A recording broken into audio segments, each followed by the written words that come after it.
Sí, en verdad, tengo que enviar algunas cosas, preparar algunas cosas, me van a disculpar, ofrezco mis disculpas por ello, pero bueno, eso por un lado, o mejor dicho, es unas disculpas por un lado. También voy a permitirme solicitar sus disculpas por otro.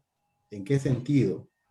En que no estoy de acuerdo, y lo digo claramente, con muchas cosas que se han dicho.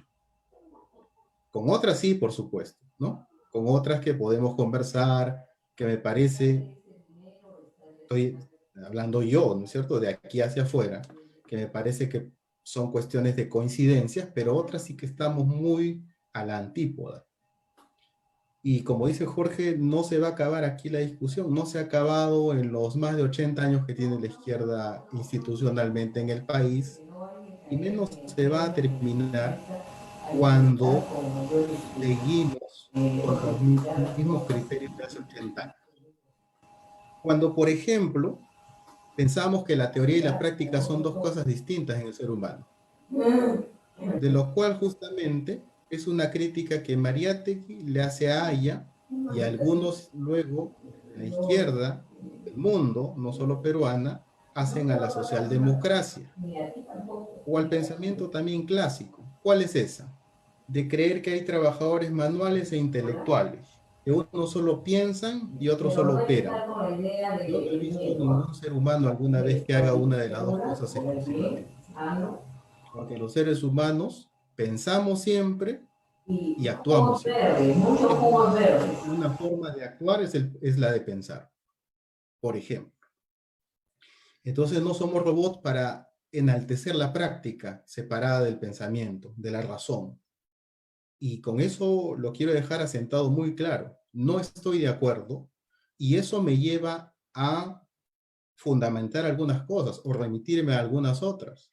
Es decir, que sí necesitamos un debate profundo en cuanto a las concepciones que tenemos de la vida para poder ejercerla. Si nosotros creemos que la política es, por ejemplo, como tanto por ahí se dice, ¿no? El arte de lo posible, que es cuestión de acción, ¿no? Miles de frases, porque no son conceptos, son frases. Una cosa es un concepto y otra cosa es una frase.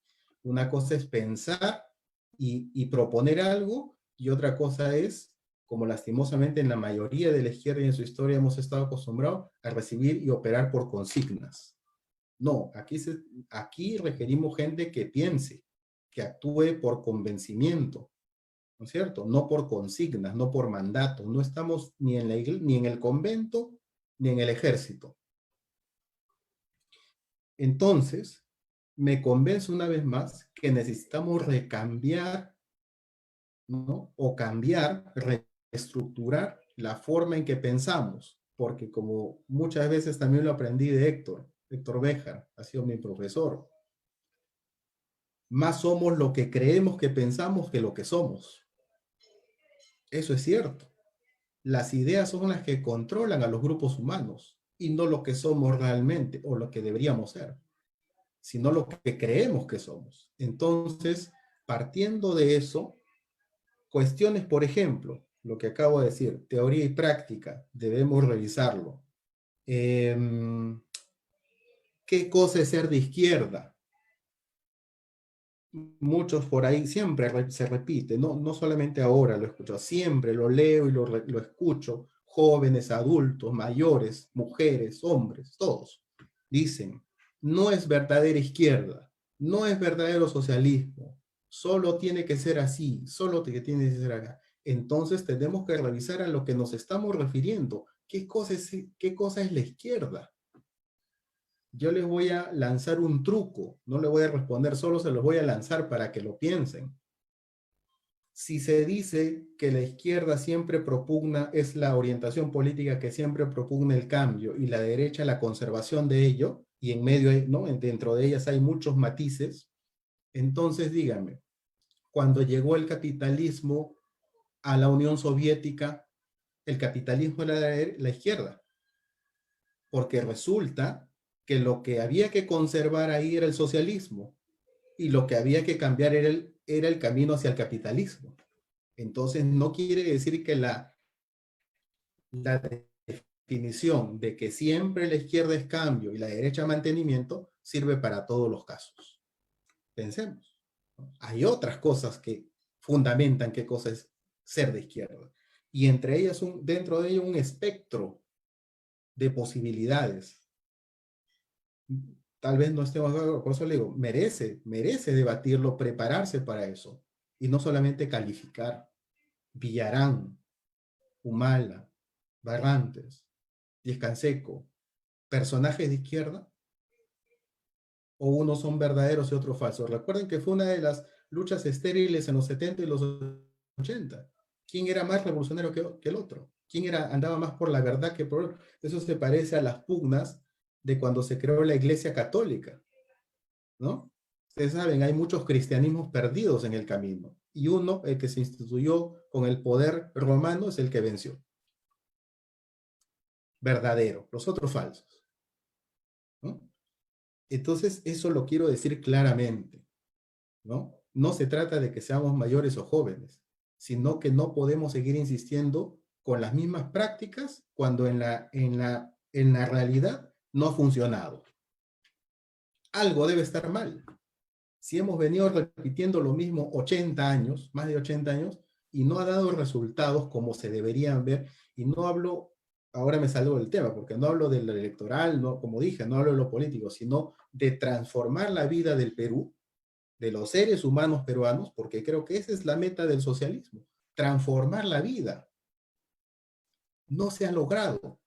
Entonces, muchas cosas están mal, seguramente otras bien, pero muchas, empezando por la concepción de las cosas que tenemos. Cómo miramos el mundo, cómo lo sentimos, eso, ¿no?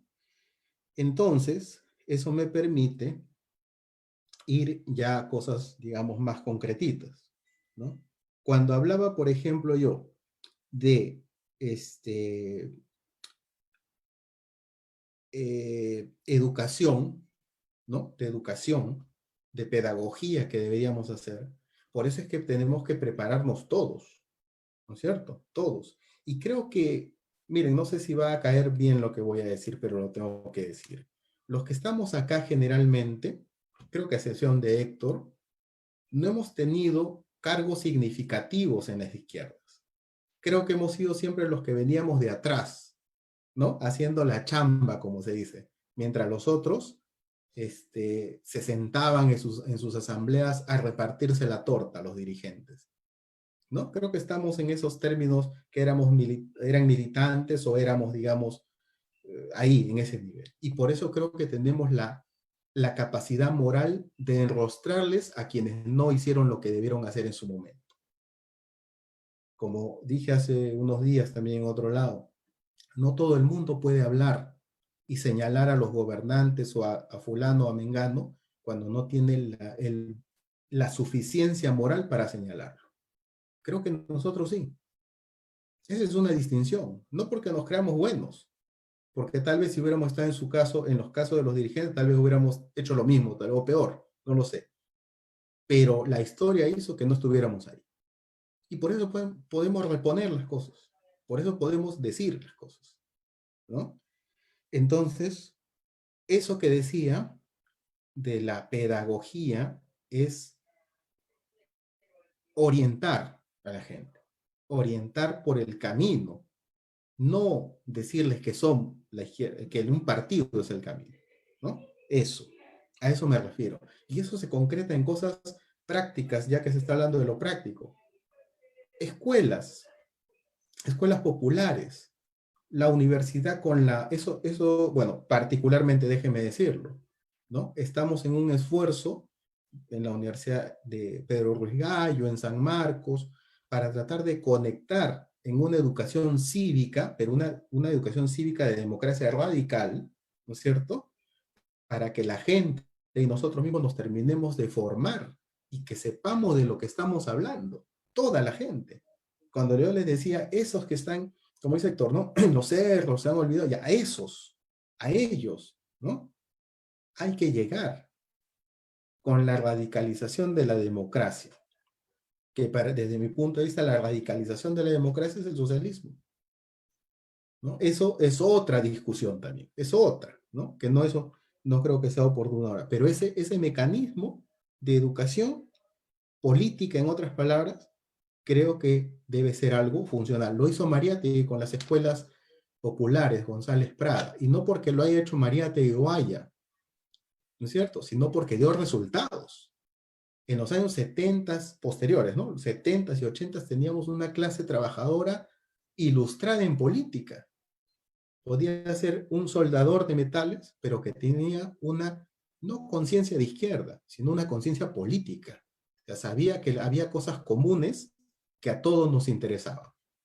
Y por eso había movilización, ¿no? Entonces, eso, claro, el mundo ha cambiado, pero ¿por qué? Porque también no existe ya ese tipo de cosas, ¿no? Cree que educar ciudadanamente es decir, yo he sido profesor de educación cívica en colegios hace mucho tiempo, ¿y qué se le enseña? Pues, ¿no es cierto? Cosas operativas. Nada tiene que ver esa cívica con la política, ¿no? Eh, modelos. Si lo que queremos es ganar elecciones, entonces sigamos el camino de Haya y el APRA, pues. Aunque no les resultó, ¿no? No les resultó a Haya, le resultó a García. El otro modelo era Mariátegui. Trabajo, formación, proyectos, incansablemente. Creó la CGTP, por ahí dijo un compañero. Lo del Partido Comunista, Socialista es una discusión. Yo particularmente opto por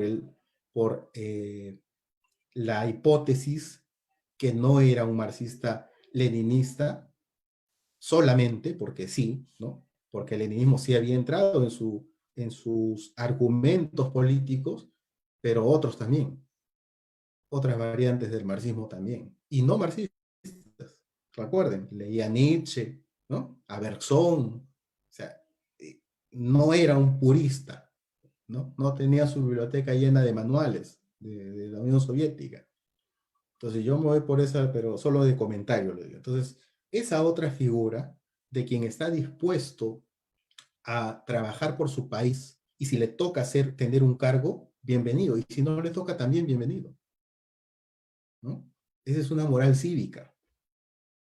Mariátegui en eso no ha sido todavía resaltado, ¿no? Las personas, como dijo Héctor, también cuentan. Claro, acá han contado para mal, ¿no? Los caudillos. Justamente era lo que contra quien peleaba Mariátegui, porque sabía que en la tradición política peruana los caudillos tenían supremacía. Él no era un caudillo. Él era uno más como los otros, ¿no? Miren la diferencia de modelos. ¿A cuál queremos seguir?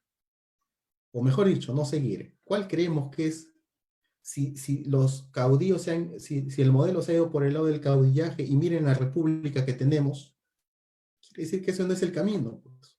O es un elemento que nos dice que ese no es el camino. Por otro lado,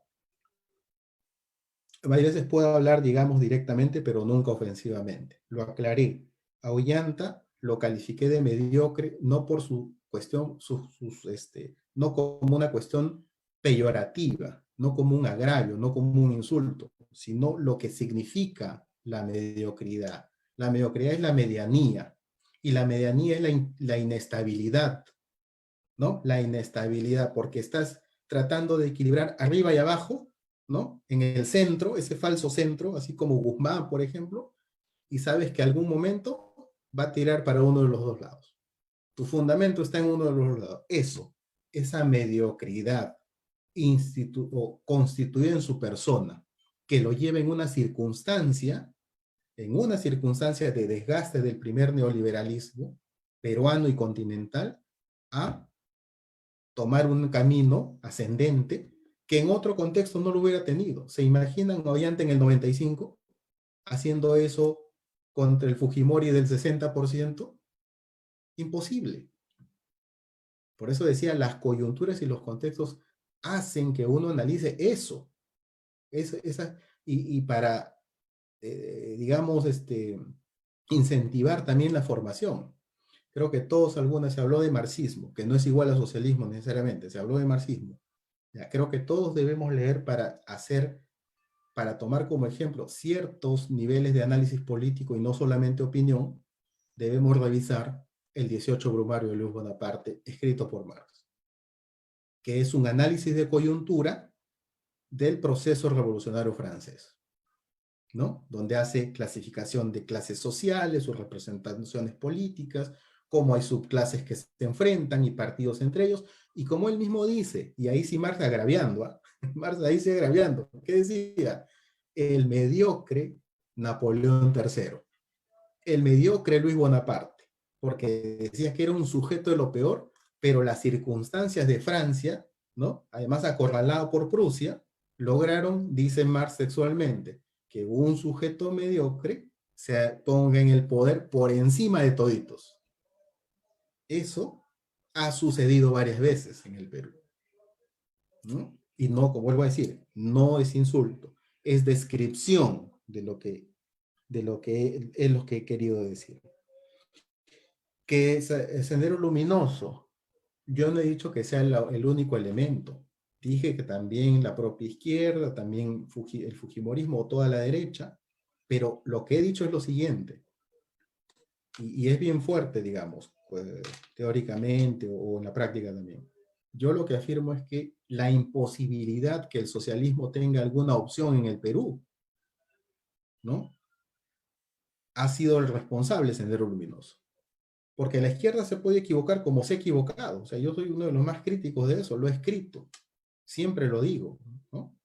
Pero esas equivocaciones, como los otros partidos también lo han hecho, igual te hubieran dado la posibilidad de tener gobierno en algún momento, como lo ha hecho en las municipales, por ejemplo, cuando, aunque Villarán no, también es otra circunstancia de por qué ganó, ¿no? Es un análisis también del contexto, no es por propias fuerzas, pero bueno, ese es otro análisis.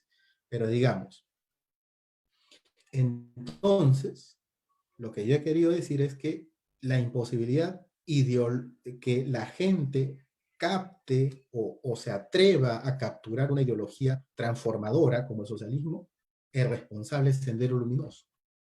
Prácticamente ha sepultado ideológicamente a la izquierda. Eso, por eso digo, es uno de los principales adversarios, no enemigos, porque la política es de adversarios o de rivales, y la guerra sí es de enemigos, ¿no? A vencer ideológicamente. Y para eso también tenemos que estar preparados, porque muchas de las cosas que se dicen, hasta la propia derecha lo dice Sendero.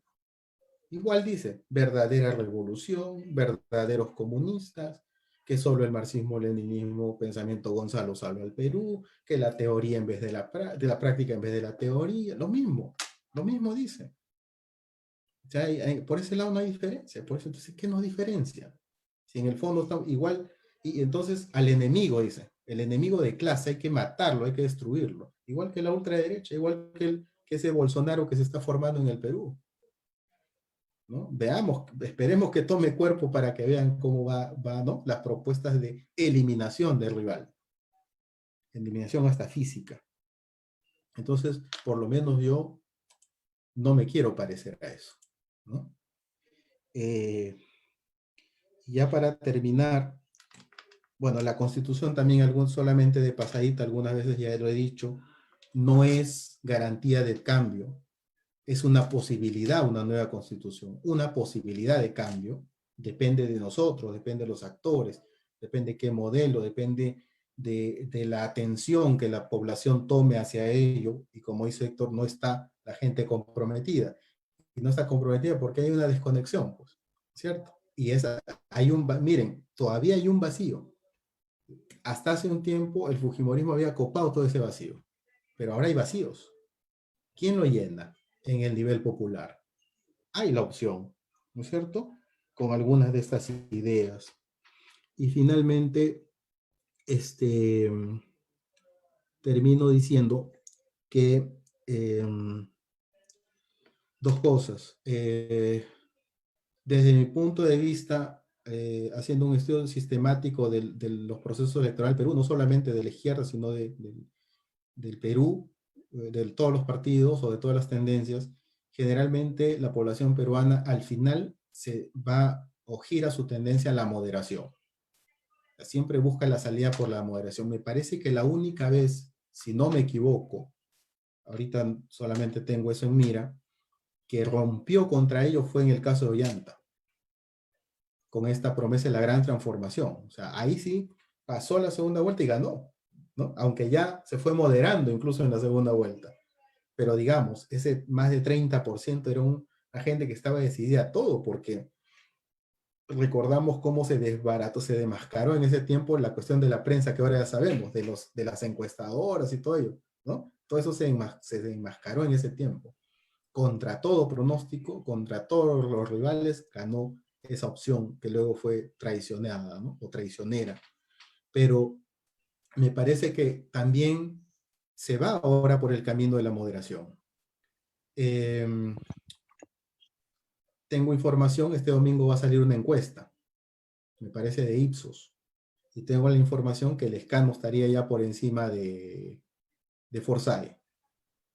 O sea, a esa acción popular que salimos a las calles a votarlo hace unos meses, ahora esa acción popular con la cara del escano, ¿no? Estaría trepando al primer lugar. Y claro, acción popular entre, digamos, Fujimori, De Soto o Verónica Mendoza está en el medio. Es muy útil para esas, ¿no? Para esos extremos.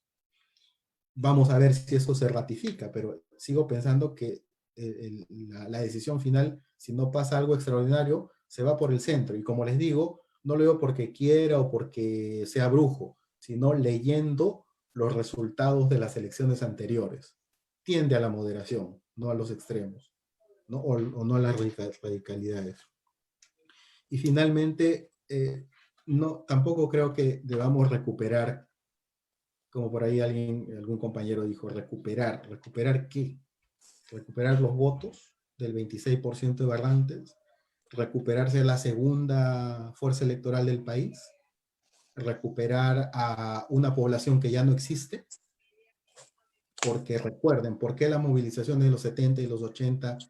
En los 70 con los trabajadores organizados, porque había empresas, había fábricas y una legislación que permitía la ebullición de trabajadores obreros principalmente, eso ya no existe, y los 80 con los informales y la apertura de Lima hacia los conos, es otro fenómeno que se explica por qué la subida del APRA, socialdemócrata e Izquierda Unida en esa década.